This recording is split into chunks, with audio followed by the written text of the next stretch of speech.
Estás escuchando La Nación Podcast.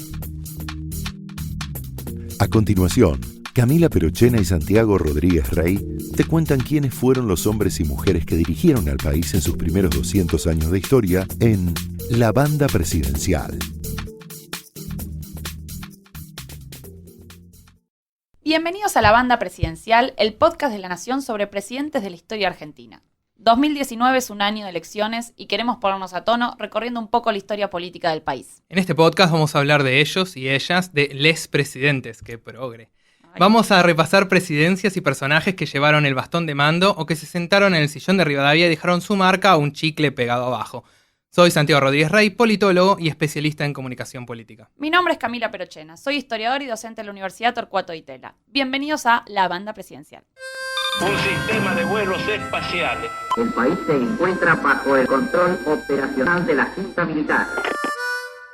Conducir es persuadir. Y al hombre siempre es mejor persuadirle que obligar. No somos nosotros el problema. En primer lugar, anuncio que el Estado argentino suspenderá el pago de la deuda externa. Para conocer una persona es tan importante lo que hace como lo que no está dispuesta a hacer. He decretado el estado de sitio en todo el territorio nacional. El radicalismo no lo mueve el rencor, el odio ni el deseo de revancha. Desde hace 10 años el radicalismo viene bregando por la normalización del país. ¡Mentira! ¡No existe la libertad sin justicia! Vengo a proponerles un sueño. Si quieren venir, que vengan, les presentaremos la casa.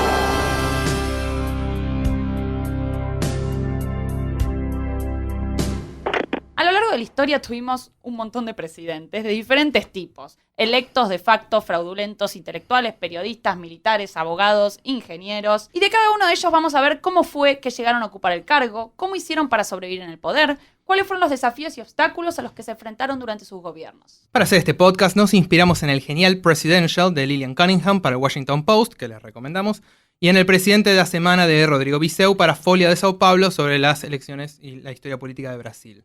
La idea del podcast es revisitar un presidente por semana hasta las elecciones que nos traerán un nuevo jefe de Estado o jefa.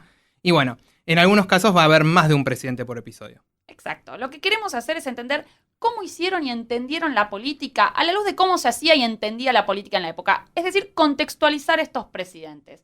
Es un tema un poco espinoso. Todos seguramente tienen una opinión y a medida que nos vamos a acercar al presente seguramente la polémica se va a poner más áspera. Candente. Es por eso que este recorrido no lo vamos a hacer solos. ¿Ah, no?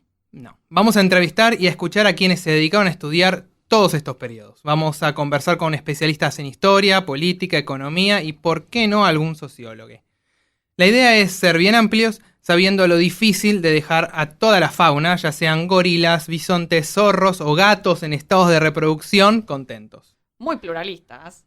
Vamos a presentar y a discutir distintas interpretaciones. También vamos a tratar de derribar algunos mitos que se escribieron y difundieron sobre nuestros presidentes. Una historia, digamos, que sea a la vez rigurosa y entretenida. Es decir, que no se nos duerman, pero a la vez que podamos hablar seriamente sobre este pasado y sobre lo que los historiadores dijeron de este pasado. Posta que no es incompatible hacer esas dos cosas. La historia no está escrita en molde, no es una foto, no es un relato fijo. Vamos a hablar de personas que tuvieron convicciones, deseos, dudas, miedos. Y hasta alguna angustia, querido rey. Un montón de angustia, seguramente. Vamos a intentar ponernos en los pies de estos presidentes. Y para eso vamos a leer discursos, cartas, anécdotas, testimonios de época. Vamos a preguntarnos cómo eran los proyectos en los que pensaron cuando llegaron al poder. Cómo esos planes se vieron limitados por distintos factores, como la economía, la sociedad civil, las Fuerzas Armadas, el contexto internacional, depende de la época. Depende, y vamos entonces a arrancar nuestro primer episodio, que va a salir el 25 de mayo. Exactamente. Y este episodio va a estar dedicado a Bernardino Rivadavia. Más allá de ser el uno, hay razones para dejar la primera década revolucionaria algo de lado. En 2019 se cumplen 200 años de la fracasada Constitución Centralista de 1819, que provocó una especie de reinicio en el elenco revolucionario. También fue la caída del directorio y, por ende, la caída del poder central. Esto provocó que muchos personajes pasen a un segundo plano o directamente dejaran el escenario. Pero en este episodio de presentación no nos vamos a meter en un presidente específico, no nos vamos a meter en la historia así de lleno, sino que vamos a hablar de los presidentes en general, de los instrumentos de poder que tuvieron, los límites a su poder, cómo hicieron para sobrevivir en el cargo. Para eso nos tomamos un café con Carlos Pañi y le hicimos algunas preguntas. Entre ellas, ¿cuán fuerte considera que es o fue el poder de los presidentes en Argentina? Para contestar esa pregunta, tal cual está formulada, es decir, los presidentes, habría que ver solamente el aspecto institucional, ¿no? Y la Constitución le ha ofrecido históricamente a los presidentes todas las constituciones, algunas más que otras, la del 49 muchísimo más, le ha concedido a los presidentes mucho poder. Eso ya está en la ideología de la Constitución, sobre todo en Alberdi.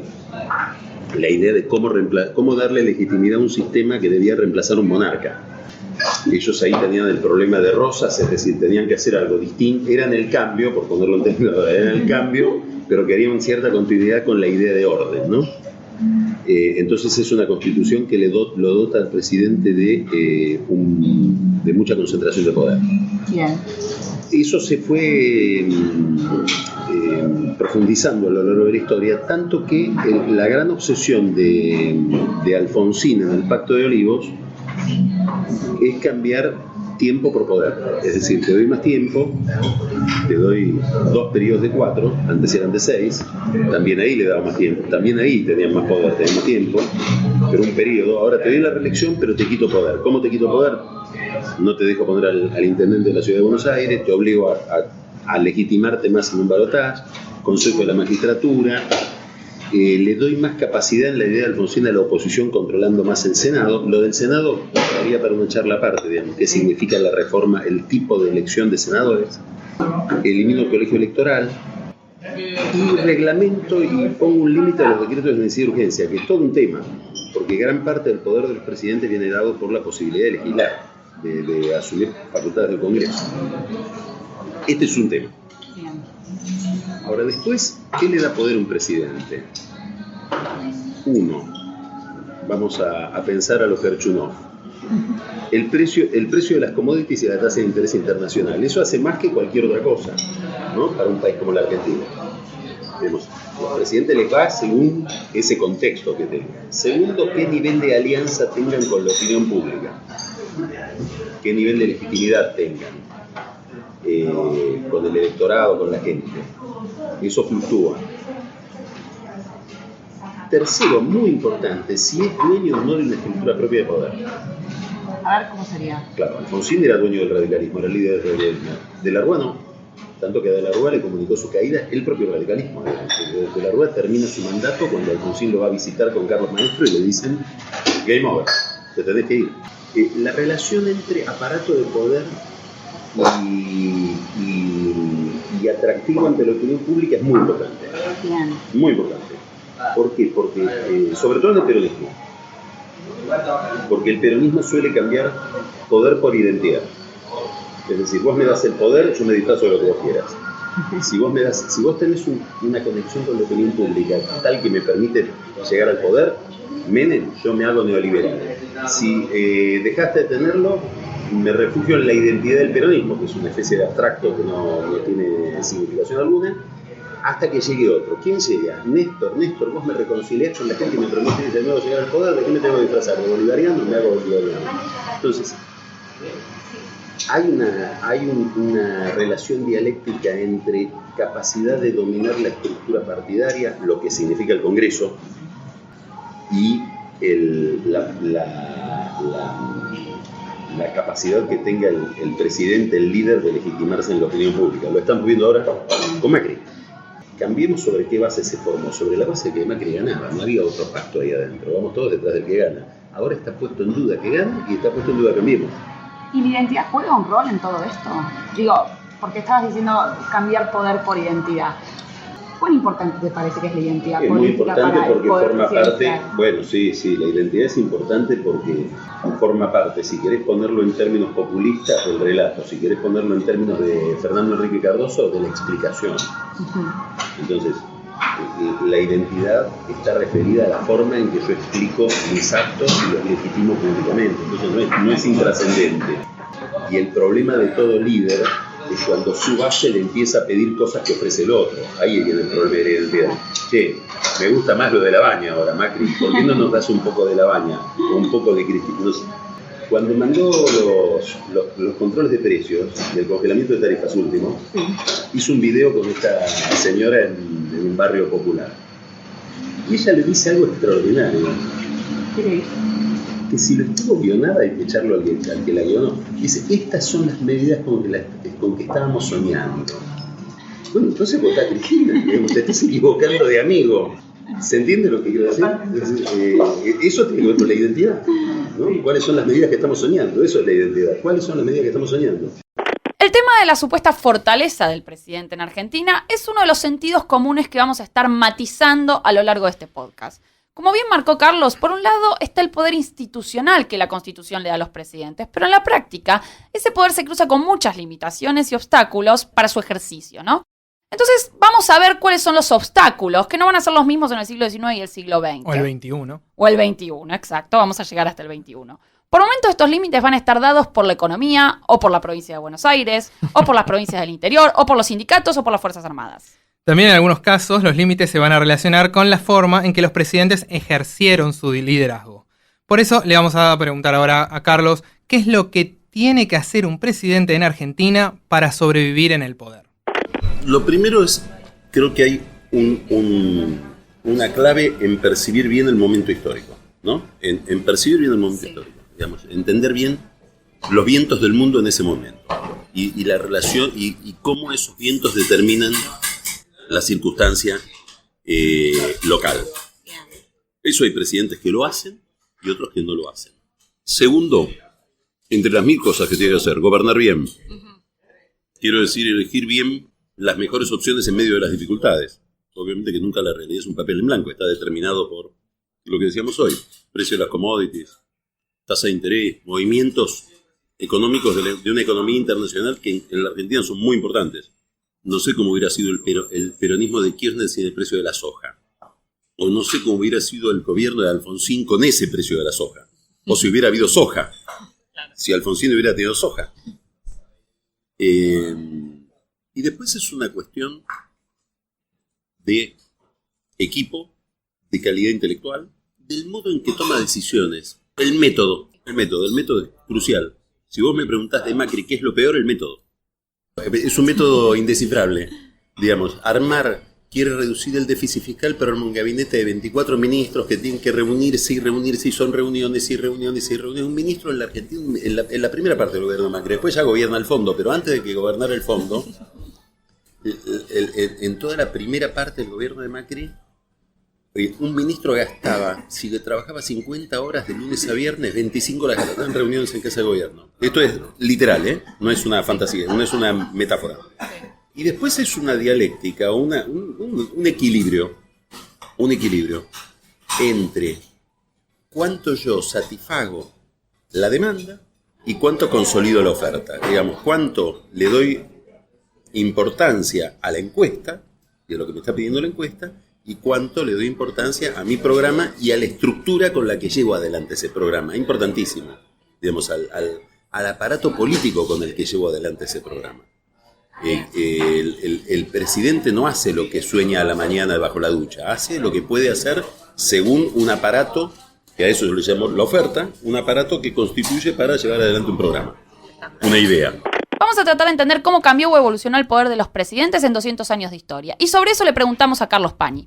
Daría para mucho, pero digamos, hay algunos hitos. Roca es un hito. Roca consolida al Estado Nacional frente, sobre todo a la provincia de Buenos Aires. Roca creo que arma un diseño, o digamos, Roca es la expresión última de un diseño que dura hasta el 2001 y que se rompe en el 2001. Donde el poder del presidente deriva de una alianza de provincias que fortalecen o le ponen hormonas, digamos, a la nación para disciplinar, encuadrar a la provincia de Buenos Aires. Y eso fue una estructura de poder que se rompe en el 2001 cuando la provincia de Buenos Aires, a través de Duhalde, toma el Estado Nacional en detrimento de las provincias del interior. Y esto es Duhalde, Kirchner. Y fiscalmente es así. Digamos, le quito recursos al interior a través de las retenciones y se lo vuelco a modo de subsidio en el área metropolitana. Entonces, este es otro esquema de poder. Hasta De la Rúa era el poder anterior, por eso De la Rúa, ¿cuándo cae De la Rúa? Cae cuando Duhalde y Rucauf se dan cuenta que en la alianza con Menem logra reconstruir el Congreso, porque detrás de lo que estoy diciendo está el Congreso. Entonces me explico, la estructura de poder territorial tiene que ver con qué representación, cuántas bancas conseguís en el Congreso. Pero me parece que en términos de poder, con Néstor Kirchner y con Duhalde hubo un cambio en la territorial, en la forma de pensar el territorio, en la forma de pensar dónde está mi base, que fue, me asiento sobre el conurbano y sobre el área metropolitana, no es solo el conurbano, y de ahí arrastro al resto. Acá interviene un papel muy importante, empieza a jugar un papel importante que no los mencionamos, pero que tiene que ver con lo que hablaba yo de la alianza con la opinión pública y los medios de comunicación. ¿Vos decís que ahí arranca el...? No arranca, no, pero quiero decir que en la medida en que se licúan los partidos, se licúan los liderazgos territoriales, se licúa el puntero, y vos estás hablándole a una masa enorme de gente, es muy importante tu dependencia de los medios de comunicación, es todo un problema tu dependencia de los medios de comunicación, y le hablas al área metropolitana. La agenda mediática argentina se dirige a 20 cuadras alrededor de la Casa Rosada, digamos. No sé si refleja las preocupaciones de un salteño, de un sanjuanino, de un mendocino. La agenda con la que se relaciona el poder. Por eso los presidentes, cuando entran en crisis, empiezan a irse al interior y dicen, es otro país, sí, te acordaste tarde, digamos, ¿no? Bueno, nos espera un largo camino para entender qué pasó entre Julio Argentino Roca y Eduardo Duhalde. Tenemos varios meses y varios episodios en el medio. Es más, primero vamos a tener que explicar cómo fue que Roca llegó al poder y terminó obligando a la poderosa provincia de Buenos Aires, pero no nos adelantemos, vamos paso por paso. Por último, y antes de cerrar esta introducción, hay una pregunta que le hacemos a todos nuestros invitados. ¿Ubican el Monte Rushmore, esa montaña en Estados Unidos donde están tallados 4 presidentes norteamericanos? Sí, están Washington, Jefferson, Teddy Roosevelt y Lincoln. Muy bien, 10. Yeah. Bueno, imaginemos que le piden a Marta Minujín que haga el Monte Rushmore argentino ahí en la cordillera de los Andes. O en Alfajores. Exactamente. Bueno, para eso le consultamos a nuestros invitados quiénes creen que son los 4 presidentes que deberían aparecer ahí esculpidos. Y Pani nos respondió esto. Decisivo yo pongo a Roca, Alvear, Irigoyen, Alfonsín. Por modélicos. Por distintas razones. A ver, sí que lees. Bueno, Roca es el constructor de casi todo. De la estructura, de la planta del departamento, digamos. Alvear fue la cuadratura del círculo. Tenemos una combinación extraordinaria de modernidad de democracia y libertad. De igualdad con libertad. Que es la fórmula que uno busca. Le tocó un periodo extraordinario. Dicen que el mejor año de la Argentina fue el 25. Lo dicen gente que nació en el 25, ¿no? Como Félix Luna y creo que Alperín también nació en el 25. Irigoyen por la construcción de la democracia de masas, digamos, en aquel momento y la construcción de una estructura política. A mí lo que más me llama de la atención de Irigoyen no es el Irigoyen presidente, sino el tipo que iba con una valija por los pueblos de la provincia de Buenos Aires armando un partido casi con la palabra, sin otro recurso que desde la oposición, no desde el Estado como Perón, desde el llano. Y bueno, después Alfonsín, por lo que significa Alfonsín en la restauración y la preservación de la democracia, porque Alfonsín se inmola por preservar la democracia, en acuerdos que tal vez no, o concesiones que tal vez no hubiera hecho, como algunas leyes, digamos, todo el problema de Alfonsín de preservar la democracia de la amenaza, sobre todo militar, ¿no? Ahora, si fueran 4 presidentes determinantes, sí. Roca de nuevo estaría ahí. Irigoyen. ¿Cuántos son? 4 o 5? 4. Pero si querés poner 5 te dejamos poner uno más. Después vemos cómo se desempata. Y pondría Perón y Menem. ¿Y a Perón y Menem por qué los pondrías ahí? Perón por razón. Perón, como por su nombre obvio. lo indica. Por no ser obvio. Y Menem porque me parece que es el tipo que llegó con una legitimidad extraordinaria e hizo una revolución extraordinariamente renga, con una gran modernización económica, con errores extraordinarios como la convertibilidad, o errores extraordinarios como la preservación de la convertibilidad, pero con un déficit institucional que todavía lo estamos pagando, digamos. Todos nuestros males institucionales de la democracia yo creo que empiezan con Menem, sobre todo el problema de la manipulación de la justicia. Esta fue entonces la presentación de La Banda Presidencial. Los esperamos el 25 de mayo con el primer episodio de este podcast que será sobre Rivadavia. Les pedimos que se suscriban por Spotify o iTunes o por su app de podcast, así les avisa cuando arrancamos y cuando haya un nuevo episodio disponible. Igualmente los vamos a ir compartiendo en nuestras redes. Mi Twitter es @srodríguezrey. Y el mío, @Camila Sarraza. También pueden escribir usando el hashtag #labandapresidencial o mandarnos un mail a labandapresidencial@gmail.com. Vamos a estar atentos a sus comentarios, sugerencias o críticas. Saludos y hasta el episodio 1 con el 1, Bernardino Rivadavia. Adiós.